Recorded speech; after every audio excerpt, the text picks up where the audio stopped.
नमस्कार साथीहरू। आज हामी कुरा गर्दैछौँ नेपालका चर्चित युवा नेता तथा दलित अधिकार अभियन्ता खगेन्द्र सुनार अर्थात् खगेन्द्र सुनारको जीवन यात्राबारे। एक साधारण परिवारबाट उठेर राष्ट्रिय राजनीतिसम्म पुग्ने उनको सङ्घर्ष, सपना र यात्राले धेरै युवालाई प्रेरणा दिएको छ। यो भिडियो अन्तिमसम्म हेर्नुहोस् किनकि आज हामी उहाँको बाल्यकालदेखि राजनीतिसम्मको सम्पूर्ण कथा यहाँहरूमाझ लिएर आएका छौँ। खगेन्द्र सुनारको जन्म विक्रम सम्वत 2047 साल वैशाख 2 गते नेपालको दैलेख जिल्लाको मौसीखोर क्षेत्रमा भएको हो। उहाँ सामान्य परिवारमा जन्मिनु भएको थियो। बाल्यकालदेखि नै आर्थिक अवस्था धेरै राम्रो थिएन। गाउँघरको सामान्य परिवेशमा हुर्किएका खगेन्द्रले सानैदेखि समाजमा हुने विभेद, अन्याय र दुखलाई नजिकबाट देख्नुभयो। विशेष गरी दलित समुदायमाथि हुने व्यापारले उहाँको मनमा गहिरो असर पारेको थियो। उहाँले विद्यालय जीवनमा पनि धेरै चुनौती सामना गर्नु परेको बताउँछन्, तर कठिनाइका बावजुद उहाँ कहिल्यै हार मान्नु भएन। सानैदेखि उहाँ बोल्न सक्ने, नेतृत्व गर्न सक्ने र अन्यायको विरोध गर्ने स्वभावका हुनुहुन्थ्यो। त्यसैले गाउँमा पनि उहाँलाई फरक सोच भएको युवा भनेर चिनिन्थ्यो। खगेन्द्र सुनारले आफ्नो प्रारम्भिक शिक्षा गाउँकै विद्यालयबाट पुरा गर्नुभयो। उहाँले PCL +2 सम्म अध्ययन गर्नुभयो। आर्थिक कठिनाइका कारण उच्च शिक्षा सहज थिएन, तर उहाँले सिकाइलाई कहिल्यै रोकिन दिनु भएन। उहाँ किताबभन्दा बढी जीवनबाट सिक्ने व्यक्तिको रूपमा चिनिनुहुन्छ। समाज, राजनीति, इतिहास र मानव अधिकारका विषयमा उहाँको गहिरो रुचि थियो। त्यसैले अध्ययनसँगै उहाँ समाजसेवामा पनि सक्रिय हुन थाल्नुभयो। खगेन्द्र सुनारको जीवन सजिलो थिएन। सामाजिक विभेद, आर्थिक समस्या र अवसरको अभावबीच उहाँले आफ्नो पहिचान बनाउन सङ्घर्ष गर्नु पर्यो। उहाँले धेरै पटक भन्नुभएको छ कि दलित समुदायले नेपालमा अझै समान अवसर पाउन सकेको छैन।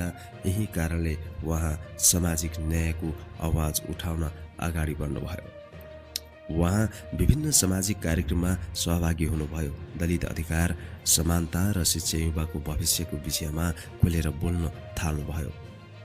बिस्तारै उहाँको बोली र विचारले धेरै मानिसको ध्यान आकर्षित गर्न थाल्यो। समाज परिवर्तन केवल भाषणले मात्र सम्भव हुँदैन भन्ने बुझेर खगेन्द्र सुनारले राजनीतिमा सक्रिय हुनुभयो।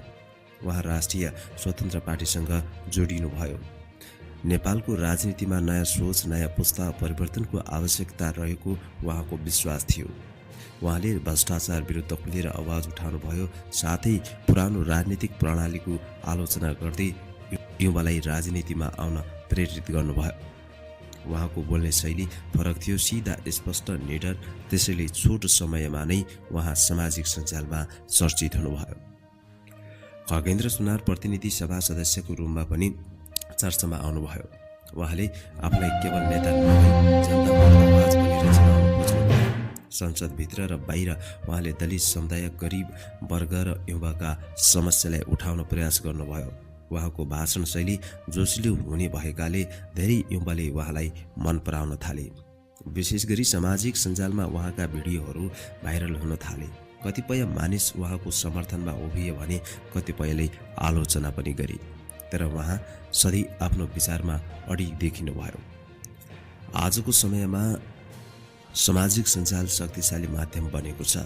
खगेन्द्र सुनारले पनि फेसबुक, युट्युब, टिकटक मार्फत आफ्ना विचार जनतासम्म पुर्याउनु भयो। उहाँले बोल्ने शैली भावनात्मक, वास्तविक हुने भएकाले धेरै युवाले आफूलाई उहाँसँग जोडिएको महसुस गरे। उहाँको भिडियोमा सामाजिक विभेद, राजनीति, युवाको भविष्य, देशको अवस्था र परिवर्तनको कुरा हुने गर्दछन्। कहिलेकाहीँ उहाँ विवादमा पनि तानिनुभयो, तर विवादकै बीचमा पनि उहाँको लोकप्रियता झन बढ्दै गयो। खगेन्द्र सुनारले आफ्नो व्यक्तिगत जीवनलाई धेरै सार्वजनिक गर्न चाहनुहुन्न, तर खगेन्द्र सुनारको जीवनबाट एउटा ठूलो कुरा सिक्न सकिन्छ। परिस्थिति जस्तो भए पनि सपना ठूलो हुनुपर्छ। सामान्य गाउँबाट उठेर राष्ट्रिय राजनीतिमा आफ्नो नाम बनाउनु सजिलो कुरा होइन, तर मेहनत, आत्मविश्वास र निरन्तर सङ्घर्षले त्यो सम्भव बनायो। आज धेरै युवाले उहाँलाई प्रेरणाको रूपमा हेर्ने गरेका छन्। विशेष गरी दलित समुदायका युवाले आज धेरै युवाले उहाँलाई प्रेरणाको रूपमा हेर्ने गरेका छन्। विशेष गरी दलित समुदायका युवाले उहाँमा आशाका किरण देखेका छन्। जुन व्यक्ति लोकप्रिय हुन्छ उसलाई आलोचना पनि धेरै हुन्छ। खगेन्द्र सुनार पनि विभिन्न समयमा विवादमा परेका छन्। कतिपय मानिसले उहाँको बोलीलाई अत्याधिक आक्रामक भन्ने गरेका छन्, तर समर्थकहरूले भने उहाँ सत्य बोल्ने निडर नेता भएको दाबी गर्छन्। उहाँले सधैँ आफू जनताको पक्षमा रहेको बताउने गर्नुभएको छ। खगेन्द्र सुनारको जीवन सङ्घर्ष, साहस, परिवर्तनको कथा हो। एक सामान्य परिवारमा जन्मिएका व्यक्ति आज राष्ट्रिय राजनीतिमा चर्चित नाम बन्न सफल भएका छन्। उहाँको यात्रा अझै जारी छ। भविष्यमा उहाँ नेपाली राजनीतिमा कति ठुलो प्रभाव पार्नुहुन्छ भन्ने कुरा समयले बताउनेछ। तर एउटा कुरा निश्चित छ, उहाँले हजारौं युवा बोल्न, सोच्न र परिवर्तनको सपना देख्न प्रेरणा दिनुभएको छ।